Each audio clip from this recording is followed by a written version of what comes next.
Hello दोस्तों, स्वागत है आप सभी का। दोस्तों आज हम देखेंगे एक लाभ और हानि से जुड़ा हुआ सवाल।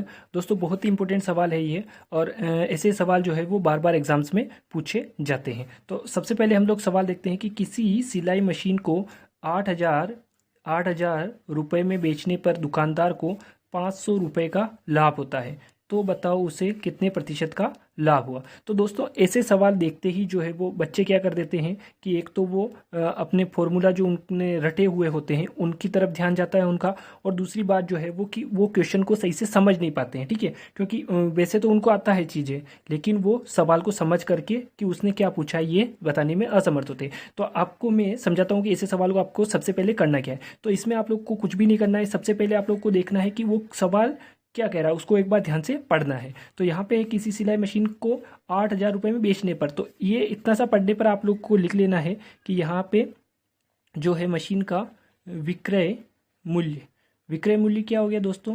विक्रय मूल्य बराबर हो गया आपका 8,000 रुपये दोस्तों। ठीक है, उसके बाद में आप लोग को क्या है, दुकानदार को 500 रुपये का लाभ, तो यहाँ पे लिख लो आप लाभ।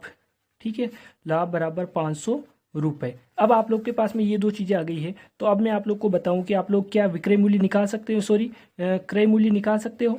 क्रय मूल्य तो हम लोग आसानी से क्रय मूल्य निकाल सकते हैं कि 8,000 रुपये में बेच रहा हूँ मैं, तो मेरे को 500 रुपये का फायदा हो रहा है, यानी कि मैंने उस चीज़ को 500 रुपये कम में खरीदा था। तो 8,000 माइनस 500, तो 8,000 माइनस 500 कर देने पर ये मेरा क्रय मूल्य निकल के आ गया 7,500 रुपये दोस्तों। ठीक है, यहाँ तक कोई प्रॉब्लम नहीं है आप लोग को। इसके बाद दोस्तों आप लोग को क्या करना है कि यहाँ पे आप लोग को एक चीज़ देखना है कि आप लोग को जैसे कि 3 चीज़ें तो आप लोग को पता होगी, अब आप लोग को केवल लाभ प्रतिशत निकालना है। तो उसके लिए आप लोग को एक चीज़ ध्यान रखना है माइंड में, कोई सूत्र वूत्र याद नहीं करना है आप लोग को, केवल ये ध्यान रखना है कि क्रय मूल्य के ऊपर ही प्रतिशत निकाला जाएगा, लाभ का भी और हानि का भी। अगर विक्रय मूल्य पर निकालना हो तो क्वेश्चन में अलग से पूछा जाएगा। ठीक है, तो यहाँ पे हम लोग देखेंगे कि 7,500 हमारा क्या है, क्रय मूल्य है, तो उसके ऊपर कितने का लाभ हुआ है मेरे को 500 रुपये का। ठीक है, तो उसका प्रतिशत निकालेंगे, तो कैसे निकालेंगे कि 7,500 का कितना प्रतिशत जो है वो 500 है। तो यहाँ पे मैं जस्ट प्रतिशत का जैसे हम लोग लिखते हैं वैसे लिख देता हूँ कि 7,500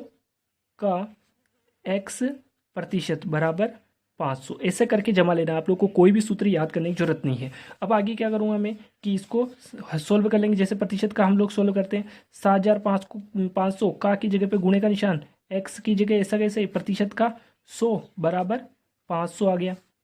अब नेक्स्ट स्टेप में क्या होगा दोस्तों, 7,500 जो है हमारा, तो उसमें हम लोग क्या करेंगे, इसको ट्रांसफ़र करेंगे। तो x यहीं पे रह जाएगा, 500 के गुणा में चला जाएगा 100, और बट्टे में आ जाएगा 7,500।